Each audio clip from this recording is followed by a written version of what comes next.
why you're failing at self-discipline and how to fix it.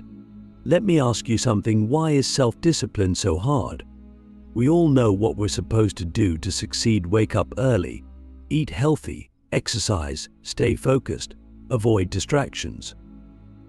Yet time and time again, we find ourselves falling short. Maybe you've promised yourself you'd start studying earlier, stop procrastinating, or stick to a new habit, only to end up back in the same cycle of frustration and failure. And the worst part, you might think the problem is you, that you're lazy, weak, or just not cut out for self-control. But what if I told you that isn't the case? What if I told you that the way we think about self-discipline is all wrong? Let's break this down. Self-discipline is often thought of as a battle between two parts of ourselves: the rational, logical part that knows what's best, and the impulsive, emotional part that just wants comfort and pleasure. It's like there's a version of you that wants to crush your goals, and another version that wants to binge watch TV and eat pizza right. But here's the catch: this way of thinking creates a war within yourself. And when you're at war with yourself, it's exhausting. You might win a few battles through sheer willpower, but eventually you burn out. So the first reason you're failing at self-discipline is that you're approaching it as a fight. But what if there's a better way? What if self-discipline isn't about fighting yourself, but about understanding yourself? This is where philosophy comes in. Think about what Aristotle said: we are what we repeatedly do. Excellence, then, is not an act, but a habit. Aristotle wasn't talking about willpower, he was talking about systems. The key to self-discipline isn't brute force, it's designing a life where the disciplined choice becomes the easiest choice. Let's say you want to eat healthier. If your fridge is full of junk food, every meal becomes a decision where you're forced to resist temptation. But if you remove the junk food and stock your kitchen with healthy options, you've made the disciplined choice automatic. You've eliminated the need for willpower because the environment does the work for you. So, here's the first question to ask yourself: are you designing your environment to support your goals, or are you sabotaging yourself without even realizing it? Click subscribe to this channel to get more profound insights. But there's something even deeper at play here. Beyond habits and systems, self-discipline is about identity. Think about the last time you tried to change something about your life. Maybe you told yourself, I need to stop procrastinating, or I should start going to the gym. Notice the language there. I should. These phrases imply that the disciplined action is something external to you, something you're forcing yourself to do.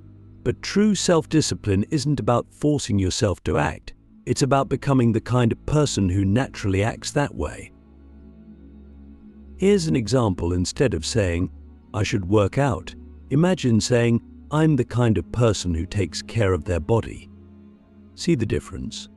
One is a rule you're imposing on yourself, while the other is an identity you're embracing. This shift is powerful because our actions flow from our sense of who we are. If you see yourself as someone who procrastinates, no amount of willpower will help you stay consistent.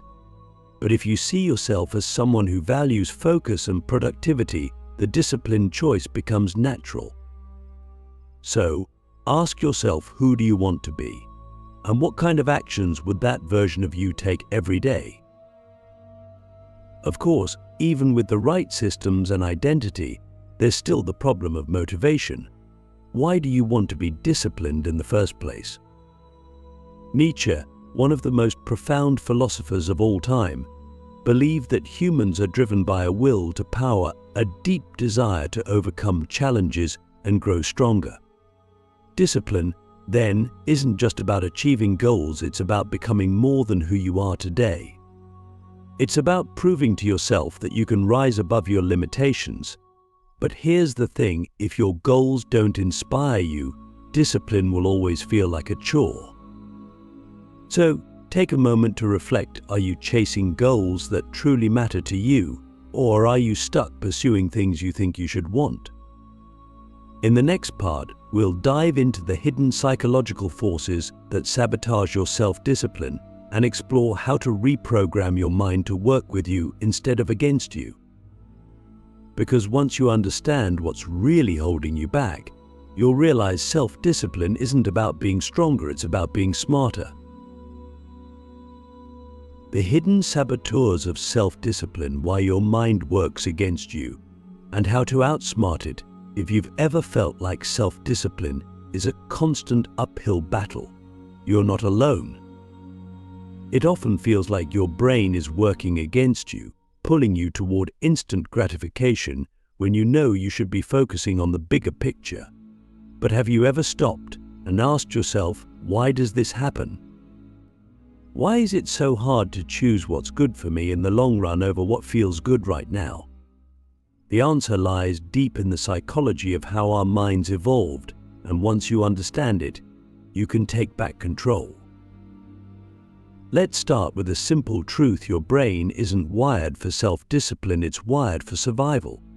For most of human history, survival was about securing immediate rewards: food, shelter, safety, reproduction. Long-term planning, that was a luxury.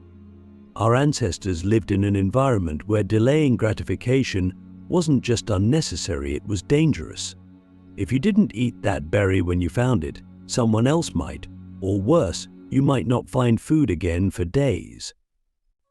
This is why our brains developed what psychologists call the reward system, a mechanism that floods us with dopamine, the feel-good chemical, whenever we satisfy an immediate need. Fast forward to today, and we're still carrying around that ancient hardware, but now it's being hijacked by modern distractions: junk food, social media, binge-worthy TV shows. These things are engineered to trigger the same dopamine rush, making it incredibly hard to resist. So, when you sit down to work on a challenging project or commit to a long-term goal, your brain isn't naturally on your side. It craves the quick hit of pleasure from scrolling your phone or grabbing a snack. This is why self-discipline feels like swimming upstream. It's not just a matter of willpower, it's a matter of biology.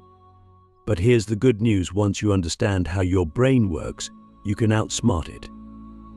Instead of fighting your instincts, you can learn to redirect them. The first step is to recognize the role of triggers.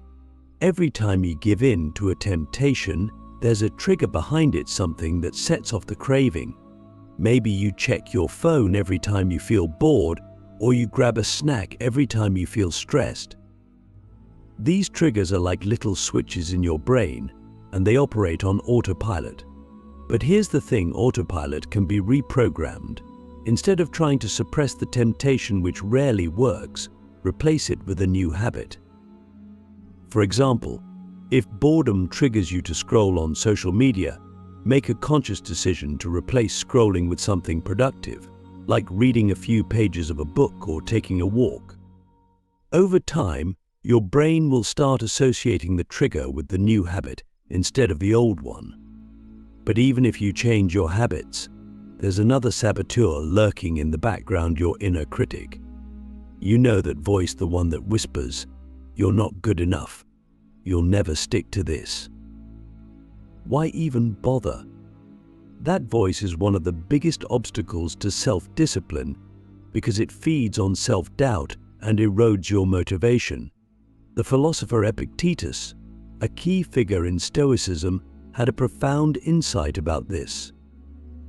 He said, "It's not what happens to you, but how you react to it that matters in the context of self-discipline." This means that failure isn't the problem, it's how you interpret failure. If you beat yourself up every time you slip, you're reinforcing a negative cycle. But if you see failure as feedback, as a chance to learn and adjust, you can break free from that cycle. Here's an example. Let's say you set a goal to wake up early every day, but you oversleep one morning. Your inner critic might say, "See, you're not disciplined enough. You'll never be consistent." But what if, instead, you approach the situation with curiosity? You might ask yourself, why did I oversleep? Did I stay up too late? Did I forget to set an alarm? By analyzing the failure without judgment, you can make adjustments and try again. The key is to treat self-discipline as a skill, not a fixed trait. Just like learning to play an instrument or a sport, you're going to mess up along the way, and that's okay. The important thing is to keep practicing. But let's go even deeper. Why does self-discipline matter in the first place? Is it just about achieving goals, or is there something more profound at stake? Nietzsche believed that humans are driven by the desire to create meaning in their lives. He called this the will to power, the drive to overcome challenges and assert control over our existence. When you cultivate self-discipline, you're not just working toward external achievements, you're reclaiming your agency. You're proving to yourself that you're not a slave to your impulses or your circumstances. And that, in itself, is deeply empowering. So, here's a question for you. What would your life look like if you stopped letting your impulses dictate your actions? If you could consistently choose what's meaningful over what's easy, who would you become? This isn't just about hacking your habits or silencing your inner critic, it's about rewriting your story. Self-discipline is the bridge between who you are today and who you want to be tomorrow. In the next part, we'll explore the philosophical foundations of discipline and how ancient wisdom from Stoicism to Buddhism can guide us toward a life of greater control, purpose, and fulfillment. Because self-discipline isn't just a tool for success, it's a path to freedom. The ancient path to mastery, how philosophy unlocks true self-discipline. If we want to truly understand self-discipline, not as a fleeting burst of willpower, but as a sustainable way of life, we need to turn to the wisdom of ancient philosophy. The thinkers of the past grappled with the same struggles we face today: distractions, temptations, and the tug-of-war between short-term gratification and long-term meaning. Their insights have stood the test of time because they don't just address what we need to do, they dig into why we struggle and how we can rise above it. So, let's ask, what can the ancient masters teach us about self-discipline? Let's start with the Stoics. Figures like Marcus Aurelius, Seneca, and Epictetus believed that true discipline begins with mastering your mind. For them, the key wasn't to control the external world, it was to control your reaction to it. Think about how often we lose discipline because of external triggers. A stressful day leads to overeating, a negative comment online derails our focus, or a single setback makes us give up entirely. The Stoics would argue that these aren't failures of discipline but failures of perspective. As Marcus Aurelius so famously wrote, "You have power over your mind, not outside events. Realize this, and you will find strength." This is the foundation of Stoic self-discipline, recognizing that your emotions and impulses are not facts, they're interpretations. When you feel the urge to procrastinate or indulge, it's not an uncontrollable force, it's a thought. And here's the key: thoughts can be challenged. The Stoics practiced what's called premeditatio malorum, the premeditation of evils. They would visualize potential challenges and temptations before they arose, preparing their minds to respond with reason rather than emotion. Imagine this in your own life. Instead of being caught off guard by distractions, you anticipate them. You expect that you'll feel tired, overwhelmed, or tempted, and you plan a response in advance. This simple mental shift can transform how you approach discipline. Ask yourself, what challenges do I know will arise, and how can I prepare to meet them with strength rather than surrender? Now, let's turn to Buddhism, which offers a complementary perspective. While the Stoics focus on mastering the mind, Buddhism emphasizes understanding the nature of desire itself. At its core, Buddhist philosophy teaches that much of our suffering comes from attachment, our clinging to fleeting pleasures and avoidance of discomfort. Think about how this plays out in self-discipline. We chase the dopamine hit of a distraction or avoid the discomfort of hard work, and in doing so, we create a cycle of dissatisfaction. The Buddhist solution isn't to suppress desire, but to see it for what it is: a temporary sensation, not a command you have to obey. The next time you feel tempted to break your discipline, pause for a moment. Observe the desire without judgment. Ask yourself, what am I really feeling right now? Is this urge as powerful as it seems, or will it fade if I let it pass? This practice, often called mindfulness, helps us create space between impulse and action. It's not about fighting your desires, it's about detaching from them. When you no longer feel controlled by your urges, discipline becomes less of a struggle and more of a natural expression of your values. And this brings us to an important question: what do you value most deeply? Both Stoicism and Buddhism remind us that discipline isn't an end in itself, it's a means to a greater purpose. If you don't have clarity about what you're working toward, discipline will always feel hollow. So, take a moment to reflect: what is the larger vision guiding your actions? What kind of life do you want to create? There's also a powerful lesson here about failure. Both Stoicism and Buddhism view failure not as something to resist, but as something to embrace. To the Stoics, every failure is an opportunity to practice resilience. As Seneca said, difficulties strengthen the mind, as labor does the body. To Buddhists, failure is simply part of the path, a reminder that growth is a process, not a destination. When you fall short of your goals, and you will, instead of spiraling into guilt or frustration, ask yourself, what can I learn from this moment? How can I use this experience to grow stronger? Ultimately, what these ancient philosophies teach us is that self-discipline isn't about perfection, it's about progress. It's about showing up every day, even when it's hard, because you've committed to something greater than yourself. In the next part, we'll explore how to integrate this timeless wisdom into your daily life, building a practical framework for self-discipline that lasts. Because while philosophy can guide us, action is what transforms us. From philosophy to practice, building a life of unshakable discipline, all the wisdom in the world is useless if it stays trapped in theory. The teachings of Stoicism, Buddhism, and modern psychology only work when they're applied to the rhythms of daily life. Discipline isn't cultivated in a vacuum, it's built moment by moment through ordinary decisions and small actions that accumulate over time. The question is, how do we bridge the gap between knowing what to do and actually doing it?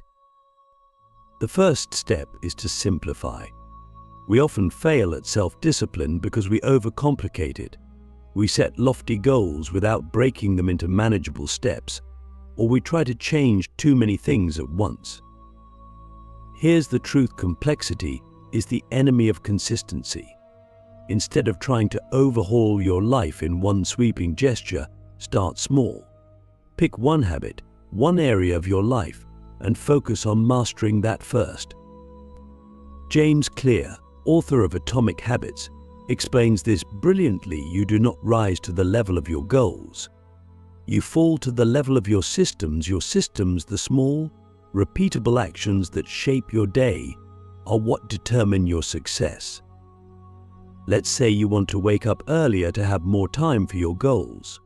Instead of forcing yourself to wake up 2 hours earlier overnight, start by adjusting your bedtime in small increments.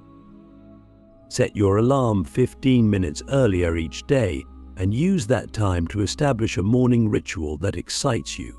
Maybe it's journaling, meditating, or just sitting with a cup of coffee and planning your day. By starting small and attaching your new habit to something meaningful, you're creating a system that supports discipline instead of relying on sheer willpower. So ask yourself, what's one small change I can make today that will bring me closer to the person I want to become? The second step is to track your progress. Discipline thrives on momentum. When you see evidence of consistent effort, even in small ways, It reinforces your commitment. Keep a journal, use a habit tracker, or simply jot down your wins at the end of each day. Celebrate progress, not perfection. If you fall short, don't dwell on it. Instead, apply the mindset of a Stoic or a Buddhist. See failure as feedback, not a final verdict. Finally, ground your discipline in meaning. Every action you take should connect to a larger vision. Discipline isn't just about achieving goals, it's about becoming the kind of person who lives with purpose and intention. So ask yourself, every day is what I'm doing right now aligned with the life I want to create? Discipline isn't about being perfect, it's about showing up, again and again, for what truly matters. And when you do, you'll discover that disciplined life isn't restrictive, it's liberating. It frees you to become the best version of yourself.